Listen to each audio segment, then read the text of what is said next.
Hello everybody, good afternoon or good evening and welcome to the United Stand. This guy has done his first press conference of the season ahead of the Manchester United game against Arsenal tomorrow night in New York, and he's in New York to give us our first hints of what's to come this season. The first words of Erik ten Hag this season in relation to Manchester United. He's spoken about the striker crisis. He's spoken about Harry Maguire. He's spoken about the season ahead and the expectations. Lots to get into, of course. He's spoken about Kobbie Mainoo. He's spoken about Onana. He's spoken about how important the pre-season is. He's spoken about the captaincy. Lots and lots to get our teeth into. We will have an 8 o'clock show for you tonight as well, where I'm going to round up some of the transfer stuff going on around Højlund, Elanga and everything like that. But this is going to be exclusively about what Erik ten Hag said in his press conference today. So I suppose the first place to start off with is around the striker situation.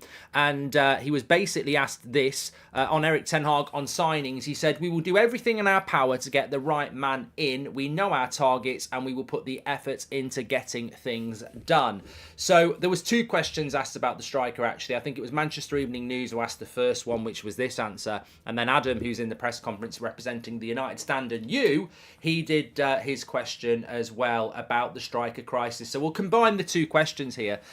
So effectively, 2 signings have come into the club, as we know. Andre Onana, he's trained today. Big news. Smash a like on the video. Onana has trained with Manchester United today. Will he play tomorrow? I don't see why he wouldn't get 45 minutes tomorrow, but we'll see. But he has trained today and he is in New York. So that's clarified that. So Onana and Mount are Manchester United's newest signings, as we know. Are any more players coming in? And as Erik ten Hag has said, we'll do everything in our power to get the right man in when it comes to the striker situation. We know our targets. Now, Adam actually said to him, last season, you had Wout Weghorst, you haven't got him anymore. Anthony Martial, he's never fit. You haven't brought a striker in yet, but even if you brought one in, are you not concerned that even with one striker coming in, you could still be really short, considering Weghorst not here anymore, Martial never fit, Ronaldo left, Cavani left.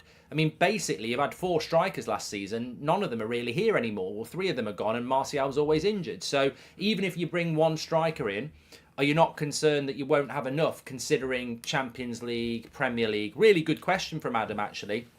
And Ten Hag's response was very, very good. And look, these are the sort of questions you have to ask. You listen to people in the press conferences and it's all about kissing arse, isn't it? You know, how good's this player? Oh, how good's this player? How good's this player? It's the manager of Manchester United. We all respect him and we all like him, but we also want to know his opinions on the things we think about. So I think it's a really good question from Adam to say, what do you think about? Because I've listened to the press conference and there's good questions about the captaincy and that, but there's a lot of questions that are like, oh, Kobbie Mainoo and this, like that, and it's great. They're positive, but there's some big questions to be asked, and I think fair play to Adam for asking it. Yes, I did help him with it, but we worked on it together. And no, I'm not going to take any credit, really. It was all mine. But seriously, we've asked that question. Are you concerned? Man United manager, and this is just great because this is the community and this is what we've built. We get to ask the Man United manager, are you concerned about next season? I'm really building this up, aren't I? But it was a good answer from Ten Hag. Are you concerned, even if you do get the striker we haven't got yet, that you haven't got enough? Because I'm concerned. Rasmus Højlund, Marcus Rashford and an injured Anthony Martial worries me. It really worries me. Rasmus can't wait for it, but he's inexperienced and young. Rashford, I think, is better off the left, and Martial's never fit. So Erik ten Hag said this. Look, last season proved we can be successful with what we had, which was obviously limited options up front.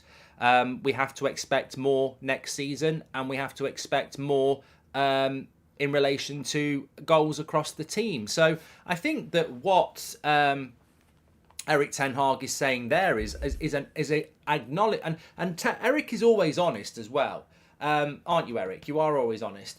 He basically is saying last season we were short up front. We were short up front and we still managed to have a successful season. So what he's saying is it's not an excuse not to have a good season just because we haven't got a lot of options up front. So Adam's been redeemed, the redemption arc, yes. So I just said, don't ask a question about Harry Maguire. But look, I think that's the manager being honest, and that's all we want. He's never going to sit there and say the club's run by idiots, I need more strikers, I'm not going to get it, and the season's going to fall apart. he is acknowledging what Adam has asked. Look, we're short for strikers, aren't we, Eric? And he's going, basically, yes, we are. But last season, we were short for strikers. I mean, Ronaldo left. Martial was injured. I had Wout Weghorst for 4 months. And we still finished in third. And we won a trophy. So next season, yeah, we're going to be short up front. But last season showed that we can still be successful. It's not ideal, basically, but it is what it is. So, look, fair play to Eric for giving an honest answer. And I do think Rasmus Højlund is better than Wout Weghorst, so we are slightly better. It's just the depth of quality up front is hard, and he's right that we do need to spread the goals out amongst the team. You know, Marcus Rashford will get goals. Hopefully Rasmus, when he comes in, will get goals. But, you know, we also want, and it's interesting because Sarah says Ten Hag isn't always honest. Well, I'm going to talk to you about what he said about Maguire, because you're right, he's not always honest when it's about players, and you can't always be. But I think a lot of the times about transfers, he does tend to be quite honest about the weaknesses and strengths of the squad. But we do need more goals from Anthony next year. We do need more goals from Mason Mount, who's new in, Bruno Fernandes. So, yeah, we do need more goals, but we will be short up front, and I think we all need to acknowledge that. Let's move on to the captaincy then. So he said, he was asked about the captaincy, effectively, like, when did you make the decision about the captaincy? And he said it was in the summer. You know, Bruno, it's my decision. You know, that's the striker I want. And he was asked about Harry Maguire, and this is what he said. On Harry Maguire, everyone can understand that it's for a player disappointing when you lose the captaincy, but it can also work out very well as well for the team. And Harry, he's an important player. We have 4 centre-backs. We need 4 centre-backs minimum, and we are pleased to have Harry in our squad. Simon Stone then asked another question and said, you know, the conversation with Harry Maguire, was it about you're not part of my plans and that's why you're not the captain anymore, or anything else? And Ten Hag said no, it was just about the captaincy. Now, look, I don't know. There's no, you can make your own mind up. It's all about opinion, but I still stand by what I've said before. I just do not think that really makes sense. He was asked about whether he was aware about the statement from Harry Maguire, and I didn't really hear what he said, but I think that he did sort of acknowledge the fact that, you know, the disappointment of Harry Maguire is understandable. But, I mean, you know what? He spoke about this. This is what he said about David De Gea. And basically, David De Gea had a good season, but every player has their time when it's up. And it was David De Gea's time to go. And I just look at it and I go, there's a contradiction there on what he's saying. On the one hand, he's saying David De Gea had a really big season, so many clean sheets, legend of the club, but everybody's time is up. And you're basically saying that about a legend of the club who's served the club really, really well. But when your time's up, your time's up. And then on the other hand, he's saying, I've took the captaincy off Harry Maguire, but that's it. I'm more than happy for him to be one of our centre-backs on 200 grand a week, you know, as my 4th choice centre-back. It doesn't really make sense, does it? And I don't think anybody really buys that. So that might well be an example of, you know, what do you want Ten Hag to say? I always look at it and go, well, what do you want him to say? Because there is absolutely no way he can, should, or would sit there and go, yes, Simon Stone, I basically said to him, you're not my captain anymore. You're not good enough for this club, and I want to get rid of you. So go and find a club for me quickly. He's never going to say that, because it causes massive problems if you can't sell him. It causes massive problems if he digs his feet in and says, I'm not going. And it causes massive problems for the price you want to get when everyone knows you're desperate to sell. In the case of David De Gea, we've seen that side of Ten Hag. I mean, I'm sorry, I just don't buy the fact that Ten Hag has said, Maguire, you're not the captain anymore, but you can stay as my 4th choice centre-back when you weren't good enough last year. We've just seen what he's done with David De Gea, and he could do it with De Gea because he was out of contract. So there's a goalkeeper that's performed for you, but you want a better one. You can go. You're out of contract. Don't need to worry about it. Of course, with Maguire, he's got to be a little bit more careful. A little bit similar to what happened with Ronaldo last year. Oh, I like Ronaldo. He's part of my plans. He can win his place back. Behind closed doors, that relationship was done in July. The Ronaldo Ten Hag relationship was done in pre-season. And it took 2 months for it to really fall apart publicly, but it was done in July. And yet, publicly, massive player, really important to me, you know, big part of the season ahead. And obviously that never transpired. So I think in relation to Maguire, it's just about how easy it is to get rid of him. But I mean, look, Maguire should be pushing for a move himself. If the one thing we do is we're sat here analysing Ten Hag's comments on Harry Maguire saying, what does it really mean? What does it really mean? I mean, what we really should be saying is there's a guy there who's England's starting centre-back who barely played for United last season, has got a Euros in a year's time, and we're talking about what Ten Hag wants to do. What does he want to do? Fourth choice centre-back at Man United. You're relying on injuries to better players if you want game time. Come on. Where's your professional pride to keep your England shirt? But that's up to him. Howard says that Elanga, here we go. Well, look, I'll just interject there and say that Anthony Elanga is heading off to Nottingham Forest. He rejected Everton this morning for play style reasons. Apparently, he's going to go to Nottingham Forest for £15 million. There is meant to be some sort of add-on there, although it's not meant to be that big. But £15 million for Anthony Elanga, on the money. You know, I'm just going to give a... You know, people might say, am I pissed? Is this a mirage? Drink water. But no, I think it's I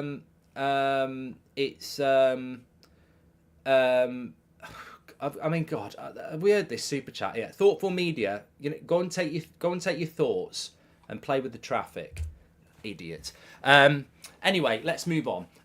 Mario Franco, Maguire is making Phil Jones proud. I'm being diagnosed with a stroke from somebody on a super chat. I mean, I've got better things to do, mate. Go and play with the traffic. Anyway, let's move on. With the Elanga situation, I think £15 million for Anthony Elanga is absolutely bang on from the club. I haven't got a problem with that. I think it's a good deal. It's probably a little bit more than I thought we'd get. When you think about what Elanga's done over the last 2 years, when he burst on the scene, scored a few goals, he hasn't scored a goal for over a year. He's got a really good reputation, Anthony Elanga, in the game, and I've played the game, and he has got a good reputation. Dortmund have looked at him, Everton wanted him, there's a few clubs there, and we've benefited from that, because really, what has he done in the last year that makes him a £15 million player? So I'm happy with that. I think it's a good one. Maguire is making Phil Jones proud, says Mario Franco, and as Amir says, it's a good sale, to be fair, definitely, yes. Anyway, let's move on to what the targets are for the season from Erik Ten Hag, because he had quite a lot to say. He also mentioned about leadership in the squad. He said, look, across the squad, we've got more leaders. You need a team of leaders, team players, specialists and motivational players. All those areas you've got to cover. And also he was asked about what do we think about the bar, I suppose, the consistency, the aims for next season. And he said, we want to play at a higher level, raise the bar, lift the demands, and we will see. It's strong competition, but we can beat any club. And what he said as well was that we've got to raise that bar. We've got to raise that bar. We've beaten everybody, but we've got to be more consistent. Last season we came third. We've shown that we can beat anybody, and I think he's right about that. We can beat anybody, but we can also go to Anfield and get beat 7-0? We can also go to St James's Park and get played off the park. We can also go to the Etihad and get smashed. Brentford, you know, there are improvements. There's another 10 points on last year, basically. If we replicate last year and get rid of the bad results, there's another 10 points. We can go north of 80. So that's, I think, what he's talking about, raising the bar. I don't think raising the bar means the title. What did we get last season? 74 points. I think if we can go 82 points, that would be a really good season, but that's not going to win you the league. So I think, realistically, I'd love us to win the league, but I'll shave my hair off and I'll look like that if we win the league next year. I think if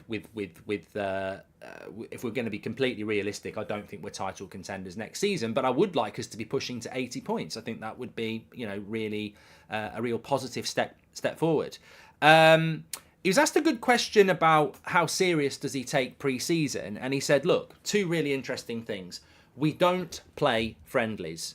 We always try to win. And it's funny because I tweeted this today.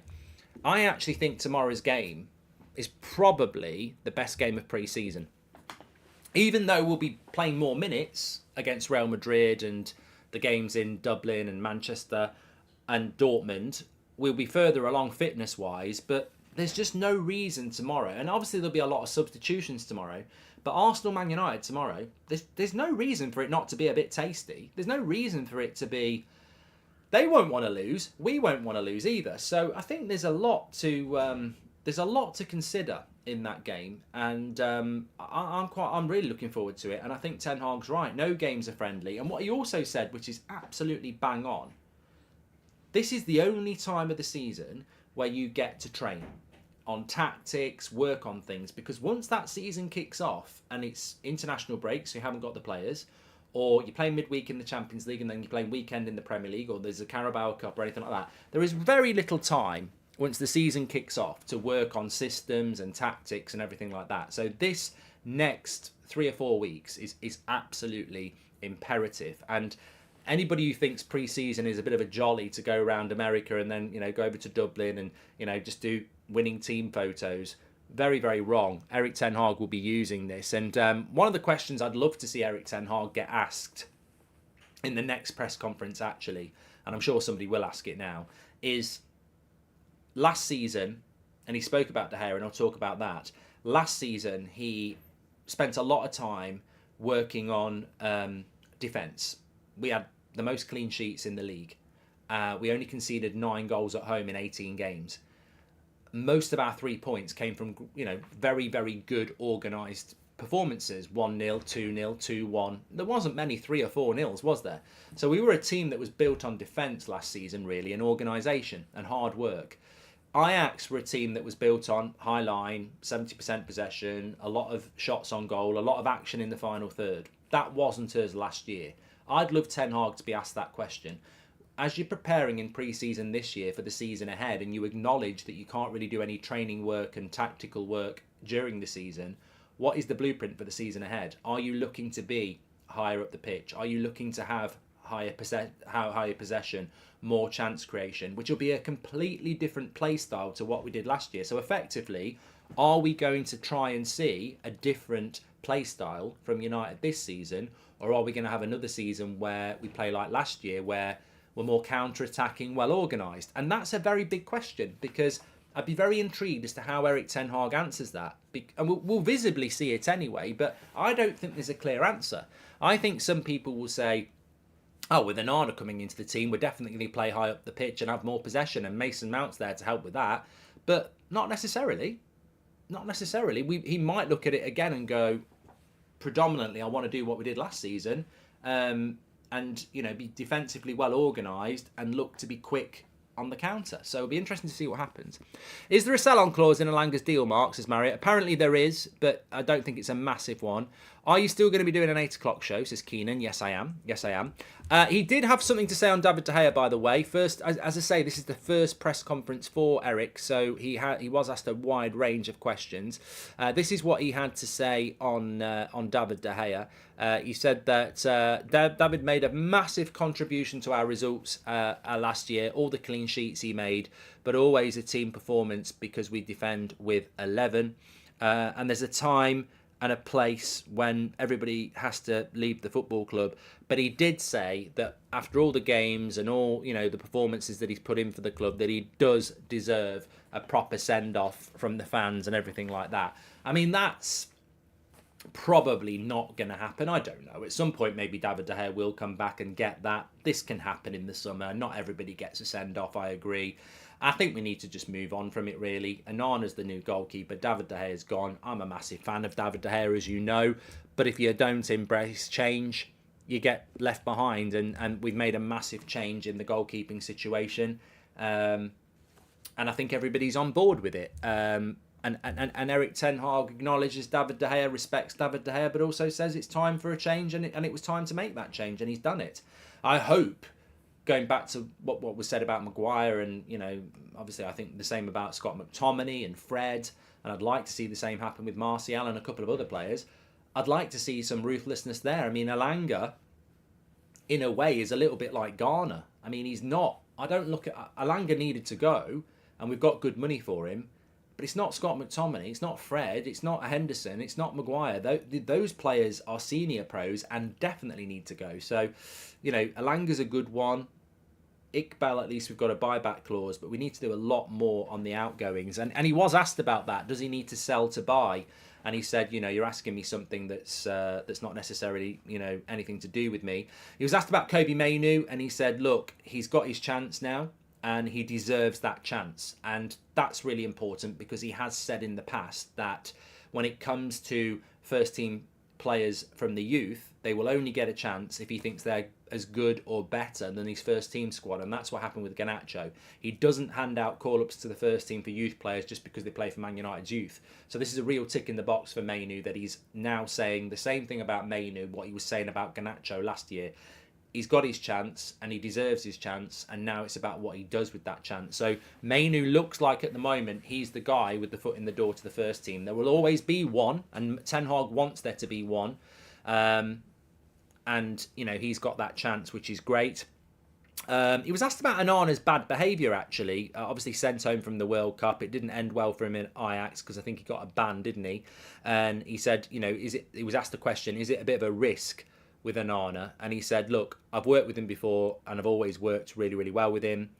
Basically spoke about his, personality and what that will bring to the team. And obviously the change that will bring to the way that we play out from the back. But look, you know, you're always going to get that question about Onana, aren't you? But he's obviously managed him before. Did he mention anything about what he wants to do with Ahmad? Stephen, I'm sure at some point he'll get a question about that, but no, there wasn't a question about Ahmad. He was asked a question about Harry Kane. It was like, and I sense it's a good question, but you're only ever going to get the answer you get. So he was asked about Harry Kane, and it was basically, look, Harry Kane's got 1 year left on his contract. He's available for free in a year. He's a fantastic striker playing in the Premier League. Why are Man United not able to get in for a deal for Harry Kane? And Erik Ten Hag said, look, I don't comment on specific players. And that was basically it. But another answer to that is, well, look, we all know that Harry Kane would be a very, very good option for Manchester United. And he ticks virtually every box. He's experienced. He's Premier League. You know, scores loads of goals in a team that's not very good. But I don't, in fairness, although I'm quite critical of the way United recruit players, they can't buy Harry Kane. Like, there's two big reasons they can't buy Harry Kane. One is we don't really have the money to spend £100 million, even if that was enough. And two, Spurs absolutely do not have to sell us Harry Kane. No matter how muscly we go in and how big we go in there, they'll just laugh at us because they do not have to sell to Man United. They don't necessarily want to sell to Bayern Munich, who play in a different league. So what chance have we got, Chelsea got? We just don't have a say in that unless Spurs say they want to come. I'm sure Harry Kane would walk to Manchester. Of course he would. I think he would. Maybe he'd go to Chelsea. I don't know. I certainly think he'd come to Man United. But we can be very critical of the United board and recruitment and owners. Of course we can. But there isn't actually a lot you can do about the Harry Kane situation. And it's the same as Victor Osimhen. Unless you're going to pay 150 million euros, which United are never going to be able to afford to do, and probably wouldn't be able to do it even with Qatar, because 150 million quid is a lot of money to write off on one player. It is what it is in relation to the striker situation. And I don't massively criticise. I don't really think you can say to Ten Hag, why have you not bought Harry Kane if Man United are such a big club? It's a ridiculously difficult deal to do when Spurs don't want to do it. The question is, why don't we get two other strikers? But, you know, we'll probably get Rasmus Højlund for about 50 million quid. We were probably going to spend about 100 million pounds on Harry Kane. So I would ask the question, why don't we go and get another striker for 50 million? I mean, Mawani might be available for that. But yeah, I think it's a little bit difficult and a little bit unfair to take a total pop at Erik Ten Hag for that. But look, a really interesting interview from him. I think we've covered all the big stuff there. I'm just going to have a quick look if there's anything else.